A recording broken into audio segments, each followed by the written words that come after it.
I ghosted my boyfriend on New Year's Eve, and I have not spoken to him since. Before I get into this, I just want to say that me and my boyfriend, we have been together for a year. Well, almost a year, 11 months. A year on February 2nd, we will have been together. Okay? My boyfriend is also 34, grown man. He also is a homeowner, has a pretty good job, and also has a business that he's starting. So let's start there, right? So recently, I obviously, like you all have known, I've become unemployed. And I have not been able to find a job. I have put in like 30 applications a day. I've got nothing, like barely even an interview. I've gone on 2 interviews. So I've been literally struggling, and I no longer have the funds to afford these bills. Okay. Anyways, okay, I'm gonna keep it together for this. I'm not gonna get stressed out. I no longer have the funds to afford these bills. It's something so crazy about having hundreds of thousands of dollars one day and then the next day having nothing. But that's what's going on right now. And so I am vulnerable with my man, and I go, hey, I'm gonna need to like stay with you for a little while I get myself together. Like, I don't have anything on the rent. And so I'm gonna need to move with you while I get myself together. Mind you, I said he has his own house, his own 3-bedroom apartment in a nice neighborhood. He also has a best friend. His best friend lives with him, mind you, and has been living with him for however many years he's like lived there, almost the whole time he's lived there. And so I'm like, if his best friend can live with him, why not his girlfriend, you know? So I'm like, hey, I need a place to stay. Which honestly, in hindsight, I should have even have to ask for that. He knew I was struggling. He should have said, hey, let me take something off of your plate. Like, come stay with me so that you can breathe and get this. If he really cared about me, he would have said that, but he didn't. He sat there and he watched me struggle, and then watched me get to the point where I was like, hey, I just need a break. Like, I'm literally so depressed. I'm losing my mind. I can't find anything. Can you please help me? And he said, no. He said, no. He said, no, you cannot live with me. Mind you, living with him is free. Doesn't cost him anything. He said, no. I can't live with him. At first, he goes, oh, I like that we have our own places to retreat to when we get into our arguments. And wrong answer. Number one, when we get into arguments, we never leave. Like, we stay in the same room and we continue to talk it out until we work it through, which I think is a really good habit that we have and a really good green flag that we have in our relationship. Yes, do we get into arguments? So does everyone. Yes, do I lose my cool? I'm a woman, but I rein it back in and we figure it out, and nobody goes home. So that's a weird thing to say. We've never even done that. Second of all, that sounds like a problem to me, not a solution. When we get into arguments, we should not be leaving, because what happens when we get married? There is no way to go. We both live in the same house. So maybe that's not a good habit to start. Being that we have not started yet, maybe let's not start that now. On our very first date, I told him that I wanted to be engaged within a year. I said, after a year, I want to be engaged. He said that's plenty of enough time for someone to know whether or not they want to get married or not. This is what he said. We have talked about it, I shit you not, probably 10 times throughout this year. And never once did he say, I don't think this is going well enough for that to be a realistic goal anymore.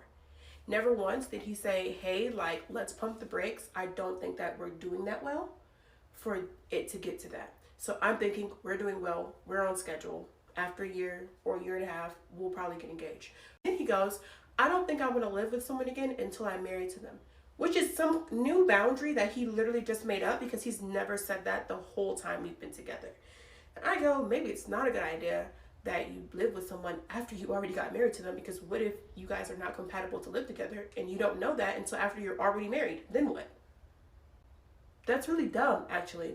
And so I'm like, okay, that's a completely new thing. But granted, it's been a year. We set our goal for a year. Are we going to get married? And he goes, no, that was your goal. Since when was this my goal? It was my goal, but like, I thought we were in agreement, because you never said that we weren't in agreement. Clearly, I made all this up in my head, and this was never a goal. I just thought it was a goal because I continuously talked about it, and he never said that it was unrealistic. As a matter of fact, he said the quite opposite, that it was a realistic goal to have. And never once, as we neared to the end of that year, did he ever say, hey, I don't think we're close to being married. So imagine my surprise when he says, I don't think we're close to being married, we still have things to figure out, because a couple of nights ago I got super irritated at him and yelled at him and told him to leave my house. And apparently that's enough of a reason for him to be like, whoa, I don't want to marry her. All right. So yeah. And so I said, hey, I'm actually scared that I'm going to be homeless because I said, I'm actually thinking I'm going to be homeless because I don't have a job and these bills keep coming and I can't do it no more. I'm tapped out of resources. And I think I'm going to end up, if you don't let me live with you, I'm going to end up in my car, living in my car, something like being actually homeless. And he goes, well, plenty of millionaires have lived in their car before.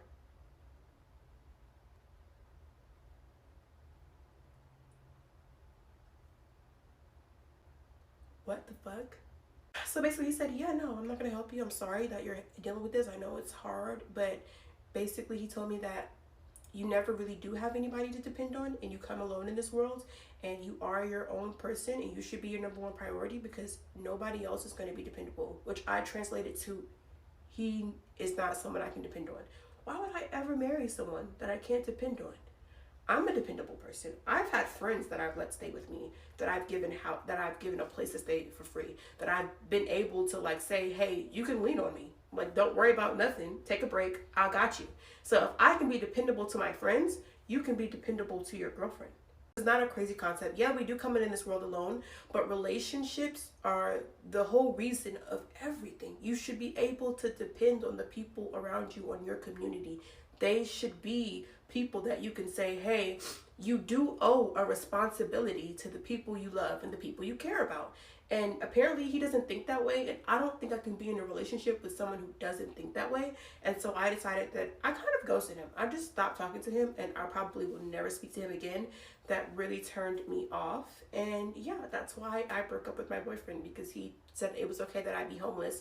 I should be homeless while he goes home to his 3-bedroom house in a nice neighborhood and rubs his feet together under his nice comforter set, his nice sheet set, and watches his 70-inch TV on the wall and twiddles his thumbs together while I'm out in my car in the cold. Talking about he's gonna give me a blanket for Christmas so I don't be cold. You gonna get you a new bitch for Christmas. I ain't even. Okay, so I have come to clear my name because it's getting crazy in the comments. I just want to answer some questions and clarify some things about the situation of, if you didn't watch the last video, basically my boyfriend said I should live in, it's okay that I'd be homeless, live in my car, and he wasn't going to help me. I think this whole situation, I've just finished crying. This whole year has just been horrible for me, but y'all don't care. Let's get straight to it. So the roommate situation, when he moved in that house, people were asking me, how do I know it's his house? I know it's his house because when I first even went to this house, he had like frames on the wall, like pictures of himself that he had blown up and put on the wall in the living room. Also, he has like pictures of when he bought the house, like holding the little, sold sign. When I asked him about why he had his best friend living with him, he told me that a little while after he had moved in, he had started to get, it was quiet. He didn't say he was lonely. He said that it was quiet. The house was too quiet. I don't know if he asked the best friend or the best friend asked him, but the best friend was there. Is he paying bills? People are asking me, is the best friend paying rent? I don't know, y'all. I know for sure that he's not paying utilities. I don't know if he's paying rent or not. He's also not the only person that lives in that house, okay? He has this Asian guy that is living with him in the 3rd bedroom, because there's 3 bedrooms. When I first asked him, how does he know this Asian guy? He said that he was a friend of a friend. One of his friends, I think in DC or New York, something like that, had a friend who was moving to Charlotte for a job and needed a place to stay. That's what his original story was. When I asked him again, like when we were talking about the roommate situation and me feeling like, I don't think you should have roommates, you have a good job. He was saying like, oh, me and the Indian, we're good friends. We're really good friends. Him and the Asian guy, we're really good friends. I don't know when they became really good friends, because at first he said that it was a friend of a friend. I don't know if he's a liar or, technically it's possible that he started off as a friend of a friend and became really good friends with him. But now he's telling me, oh, that's his really good friend. So here's when I realized that, and is the Indian man paying rent? I don't know, y'all. And these are probably questions I should have asked, but I didn't want to get too deep into his business. He's also super mysterious. Like, he answers questions in a way that makes me think that he don't want to answer them. So here's when I realized that maybe it's not what I seen. I was on Facebook scrolling. I found this like roommate group on Facebook of people posting like, I'm renting this room, and people who are looking to move into people's houses. I find this group. I already think y'all already know what's about to happen. I find this group. I'm scrolling in the group, looking at all the possibilities of people renting their rooms in Charlotte, because maybe I might be homeless. Maybe I might need to rent a room. So I come across a house, and I'm like, hold on. I know this house. I've seen this house before. This is his house. I click the profile. This is his name. So he's renting a room in his house for $1,000, utilities included. So I don't know if it's his best friend that's moving out or the Asian guy. I assume it's the Asian guy. His best friend is 40, mind you. And he's been living there for a while. I don't think he's going anywhere anytime soon. But I'm assuming that the Asian guy moved out. He never told me that the Asian guy was moving out. He never discussed this with me. I mean, it's not my house, but we had conversations about like, if we're gonna get married, we can't get married if there's people living here. And he decided to omit that information. Why he decided not to tell me that the Asian guy was moving, I'm sure he had his reasons, but he never told me that. It was a big shock and surprise. When I texted him about it, he said, oh, I said, is this your house? He said, oh, LOL, yeah, that's my house. Whatever that means. Okay, so the other thing I want to speak on, because there's so much to say and it's not even going to fit in this video either. So he's African, he's Ghanaian. A lot of people ask what ethnicity he was. He's African. He is currently in Africa. He left the day before Thanksgiving. He's been gone ever since. This is not the first time he's gone to Africa. When I said he has an okay job, I meant he has a good job. He makes 6 figures at his job. He's highly educated. He also has a business that he's starting on the side. He's doing, I don't want to tell you too much information because I don't want you to know who he is, because I don't know. And he's doing real estate. He's starting a real estate company in Ghana. He's there right now checking on the house that he's building to sell. He's building a house there to sell. He's gone to Ghana before. In like June to August, he went to Ghana. He said he was going to stay for a month. He stayed for 2.5 months. It created a significant strain in our relationship, but he came back, everything was fine. He decided to tell me that he was going to go to Ghana throughout the holiday season. I said, I don't think that's a good idea. This is our first holidays together. I think we should be together for our very first holidays. He tells me, no, I have to go. I need to oversee some things that are going on with the project. It's way past due. The house has been supposed to be built. I need to be there. I'm thinking, what kind of things are they going to be doing over the holiday season? Like, it's freaking Christmas. What are they going to be doing? Like, what tools are you going to get in? People are going to be on break. But he said that he needed to be there to oversee some things. He did not take no for an answer. And then when I pushed him about it, he said, well, you get to see your family all the time. I want to go see my family. Now it becomes less of, I'm going to check on the house, and more of, I want to see my family for Christmas. What he's really doing there, I don't know. Do I think that maybe he has a secret family there because people keep asking me that? I don't know, man. I don't know the damn thing. I'm focused on the bills, okay? I need somebody to pay these bills. I'm not concerned about if he has secret families in Ghana. He said he would be back before New Year's. Clearly he's a liar, so he's not here. He's still not here. And I think that space, though, was what I needed to give me distance to be able to look at the relationship from a different point of view. Also, for the people that are asking me, why can't I just go live with my parents? My father is dead. He died to cancer when I was 12, and my mom is not really doing well.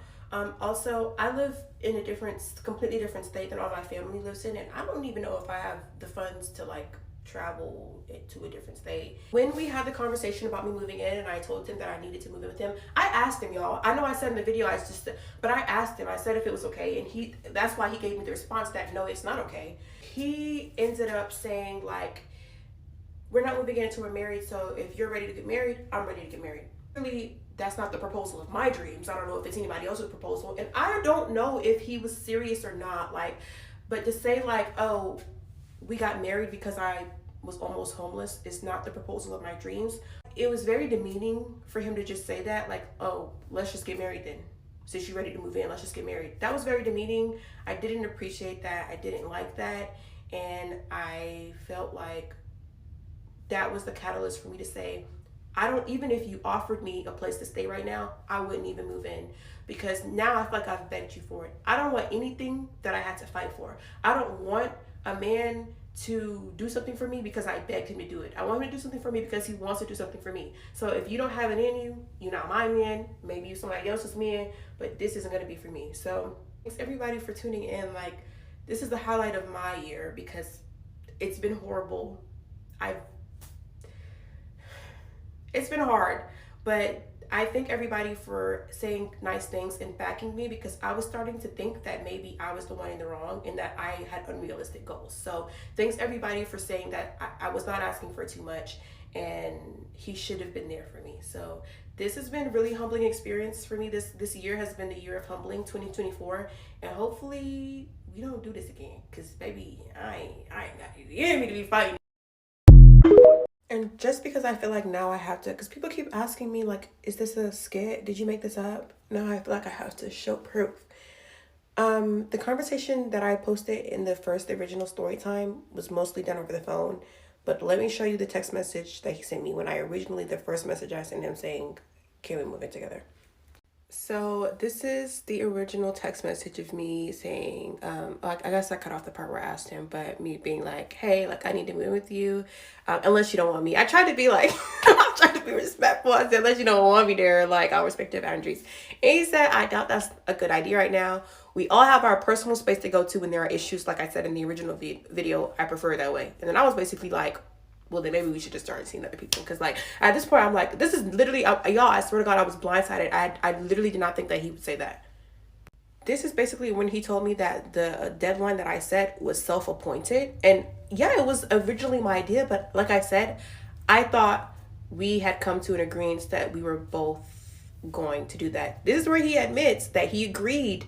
He says my deadline was self-appointed, but then he says right here, I agreed that you would know my decision by then. So was it really so self-appointed if we both agreed on it? No, I don't think so. But, you know, man math, apparently. So yeah, I just feel like I have to post that because people are asking me, am I making this up for clout? No. I wish I was. I really wish I was. I'm not going to post all the messages because that's our private messages between each other. And I don't hate him, so I'm not going to post his messages. But yeah.